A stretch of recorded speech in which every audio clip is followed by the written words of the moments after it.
안녕하세요. 저는 3살 아이를 키우고 있는 평범한 30대입니다. 결혼하기 전에는요, 시댁이 좀 까다롭다는 얘기는 들었어도 그래도 남편이 괜찮으니까 괜찮겠지? 이렇게 생각했었습니다. 그런데요, 결혼하고 나서 하나 깨달은 게 있습니다. 이 집은 사람을 사람으로 대하는 집이 아니라 급을 나누는 집이라는 것을 알게 되었죠. 시댁 분위기는 딱 이런 구조였습니다. 말씀이 없으신 시아버지와 잔소리가 너무 심한 시어머니, 그리고 계룡남 스타일인 시동생. 그 시동생이 엄청난 집안의 딸이랑 결혼을 하게 되었는데요. 저는 솔직히 처음엔 잘 몰랐습니다. 그 동서라는 사람이 이 집 분위기를 완전히 뒤집어 놓을 사람이라는 것을요. 동서와는 첫 만남부터 많이 달랐습니다. 동서를 처음 본 건 결혼식장이었어요. 멀리서 봤을 때부터 뭔가 분위기가 많이 다르더라고요. 솔직히 말하면 연예인 같은 느낌도 좀 있었습니다. 그런데 아주 가까이에서 보니까 조금 무섭다는 느낌도 있었어요. 예쁘기는 한데 웃지도 않고 말도 없는 편이었고 딱 봐도 기싸움은 절대 밀리지 않을 그런 스타일이었죠. 결혼식이 끝나고 신혼여행을 다녀오자마자 시댁에서는 식사 자리가 있었습니다. 저는 솔직히 피곤한데 왜 바로 모이라고 하지? 이런 생각밖에 안 들었는데요. 집에 가보니까 케이터링 불러서 뷔페를 차려놨더라고요. 어머, 이게 다 뭐예요? 이게 다 뭐냐고 물었더니 동선회에서 준비한 거라고 했습니다. 그때부터 느낌이 딱 왔어요. 아, 이 집 서열이 바뀌겠구나 하고 말이죠. 식사가 끝나고 아버님이 담배 어디서 피우냐고 물어보셨는데 보통은 베란다로 나가시거나 아니면 집 밖으로 나가서 피우고 오시는 게 보통인데 그때 동서가 딱 한마디를 하더라고요. 밖에서 피우세요. 정색하는 표정으로 말이죠. 그 순간 분위기가 싸해졌습니다. 시어머니도 아무 말씀 못하시고 아버님도 그냥 조용히 나가셨어요. 그 이후로 진짜 집에서는 담배를 절대 안 피우십니다. 그때 저는 처음 느꼈습니다.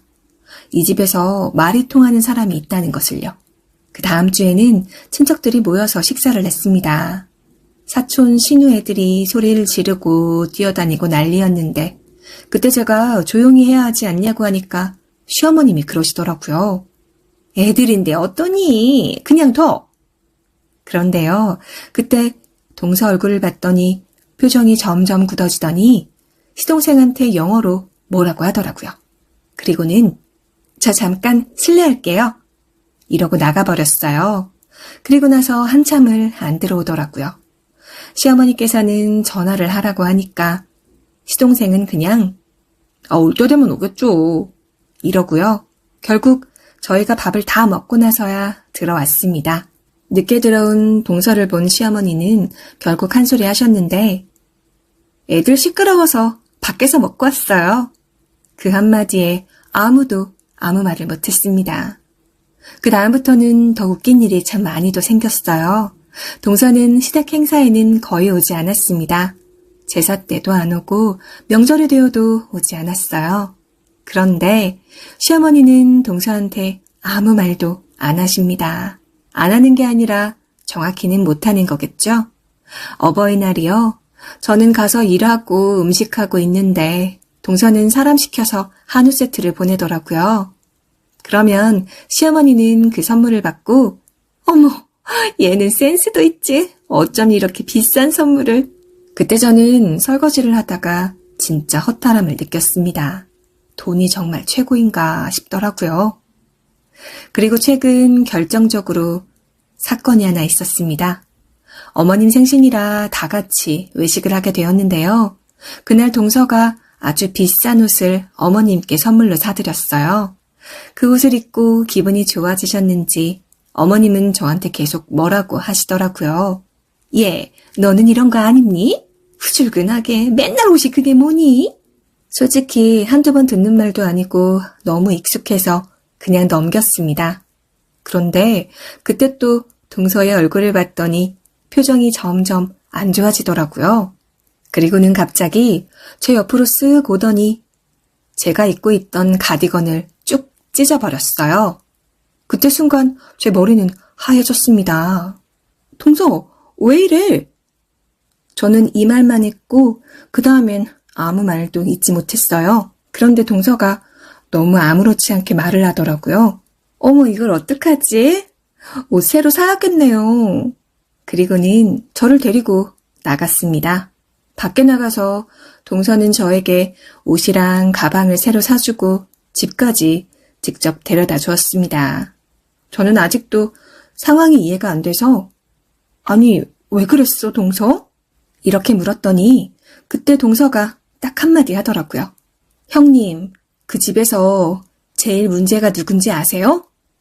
그리고는 아주버님이에요. 이러고는 바로 가버리더라고요. 그날 이후 신기하게도 시어머니는 저한테 전화를 안 하십니다. 예전처럼 그 어떤 잔소리도 하지 않으시고요. 단 한 번도요. 남편 역시 뭔가 눈치를 보면서 예전처럼 못하더라고요. 솔직히 말하면 아직도 이게 맞는 건지 잘 모르겠습니다. 동서 같은 사람이 좋은 사람인지 나쁜 사람인지도 확실히 모르겠고요. 그런데 여기서 정확한 건 하나 있습니다. 그 동서가 집에 들어온 이후로 저는 처음으로 시댁에서 편하게 숨을 쉬고 있거든요. 그래도 지금은 이 조용한 일상이 너무 좋은데 또 어떻게 달라질지 또 어떤 사건이 일어날지 그건 아직도 잘 모르겠습니다. 아무튼 시댁에서 저를 대하는 태도가 예전과 많이 달라졌는데요. 너무 신기하게도 시어머니는 저한테 전화 한 통을 하지 않습니다. 무슨 용건이 있으면 제 남편에게 하시더라고요. 잔소리도 없고 언제 오냐는 그런 말씀도 안 하시고요. 무엇보다 남편 역시 전과 너무나도 달라진 사람이 되었습니다. 예전에는 그냥 좀 참아. 뭘 그런 걸 가지고 그러냐. 이러던 사람이 요즘은 괜히 제 눈치를 보더라고요. 그런데요, 저는 계속 그 말이 걸렸습니다. 그날 동서가 저에게 했던 아주버님이 제일 문제라는 그 말이요. 그래서 남편에게 어느 날 물어봤어요. 동선에 대해서 말이죠. 그랬더니 남편이 한참을 망설이다가 결국 입을 열었는데 걔네 집 우리가 감당 못해. 무슨 뜻이야 그게? 감당을 못하다니. 재수씨 아버지 쪽 말이야. 건설회사 하시나 봐. 어? 건설회사? 그래. 무슨 사장인지 회장인지. 자기도 이름 들으면 알걸? 그때 느낌이 딱 왔어요. 아, 그래서였구나. 그런데 진짜 충격은 그 다음 말이었습니다. 우리 집 예전에 사업할 때 거기 돈 많이 받았어. 뭐라고? 거의 빚이라고 보면 된다고. 순간 머리가 띵해졌습니다. 그럼 지금까지 어머님이 그렇게 당하고 아무 말도 못했던 이유가 갚아야 할 게 있어서 그런 거였어? 그래, 맞아. 그러니까 자기도 대충 눈치껏 행동하라고. 그날 밤 저는 잠을 한숨도 못 잤습니다. 그리고 며칠 뒤 동서한테서 연락이 왔어요. 형님, 시간 되세요? 시간 되시면 저랑 잠깐 만나실래요? 그래서 카페에서 만났는데 동서는 여전히 표정 하나 안 변하고 앉아 있더라고요. 저는 바로 물어봤습니다. 그날 왜 그랬어요? 그러자 동서는 커피를 한 모금 마시고는 조용히 이런 말을 했어요. 형님, 그 집이요. 원래 그런 집이에요. 원래. 대체 무슨 소리를 하는 건가 싶었는데 아직도 모르겠어요. 사람 봐가면서 대하는 집이라고요. 그리고 저를 똑바로 보면서 이런 말까지 했는데요. 그래서 정리하려고요. 정리라니요? 무슨 정리요? 그 순간 동서가 가방에서 서류 하나를 꺼냈습니다. 이번 달 안으로 사업 정리 들어갈 거예요. 네? 사업 정리요? 아버지 쪽에서 더 이상 지원은 안 하기로 하셨거든요. 그 순간 등골이 서늘해졌습니다. 그럼 시댁은요? 제 말에 동서는 아무렇지 않게 웃으면서 말을 했는데요. 그거야 뭐 알아서 버티겠죠. 저희 집에서 언제까지 봐주겠어요? 그리고는 마지막으로 딱 한마디를 남기더라고요. 그러니까 형님은 빠지세요. 조용히 빠지시라고요.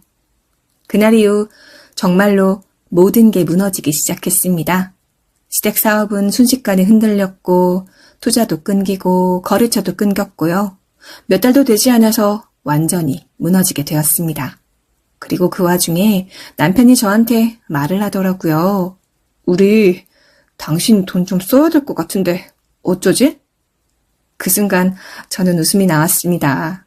남편이 저에게 이런 말을 한 건 시댁을 살리기 위해서였거든요. 그래서 저는 그 말을 듣는 순간 그동안 참고 살았던 모든 게 한 번에 터지고 말았습니다. 그 집이 나한테 뭐 해줬는데? 살면서 나 무시받게 더 했어? 그거 자기가 더 잘 알면서 뭐? 내 돈을 쓰겠다고? 그러자 남편은 아무 말도 못했습니다. 저는 그 자리에서 딱 잘라 말했습니다. 우리 이혼하자. 아니 뭐라고? 아니 갑자기 무슨 이혼이야? 이혼 얘기를 뭐 이렇게 쉽게 하는 거야? 나 그 집이랑 같이 망할 생각 없어. 그날 이후 저는 바로 변호사를 선임했고 조용하게 준비를 했습니다. 그리고 마지막 날 시어머니가 처음으로 저한테 전화를 했어요. 얘, 너 지금 이럴 때니? 그래서 저는 그냥 웃으면서 대답했죠. 어머님, 이제 사람 봐가면서 대하세요. 아시겠어요? 그리고 전화를 바로 끊어버렸어요. 현재 저는 아이랑 둘이 조용히 살고 있습니다. 남편과는 당연히 이혼을 했고요. 남편과는 아무 문제 없었고 시댁과의 사이만 그랬다면 제가 이혼 생각은 하지 않았을 거예요. 그런데 그동안 시댁과 마찰이 있을 때마다 남편은 저에게 무조건 참으라고 했습니다.